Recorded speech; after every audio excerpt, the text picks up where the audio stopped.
ये देख सकते हैं वो लोग, ये मकान देख रहे हैं ओए कितना वीआईपी मकान है, लेकिन ये क्या पैसा है। वो तू पैसा देना और भाई मैं नाश्ता करेगा, मैं पैसा मोबाइल में छोड़े आओ चार्जिंग पे लगा। तो यही बात है। क्या रुपया चाहिए? 30 रुपये दे। 30 रुपये में क्या होगा? चाय जाएगी कि नाश्ता जाएगा एक आध कुछ इधर बगल।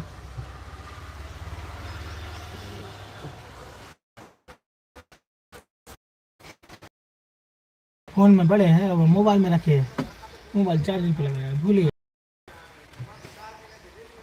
ये नोट का बहुत महत्व है, बताऊंगा। ये पिसा गया था। 50 ये का देख नोट है। सकते हैं, ये घर दिख रहा है ना, ये सब मतलब ये अपना ये रिश्तेदार है अपने रघुवंशी। मेहनत का कमीनी से नहीं बना है। ये घूस ले लेके बना है। और 300 बीघा जमीन दोनों भाइयों की करके कर रहे हैं। वो मकान दिख रहा है ना, वो लाल वाला, वो डॉक्टर का है। वो डॉक्टर है, लेकिन वो किडनी बेच बेच के बनाए हैं।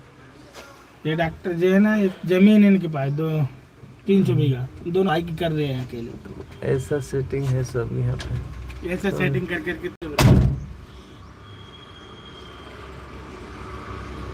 क्या है बताइए। ये ड्राइवर है।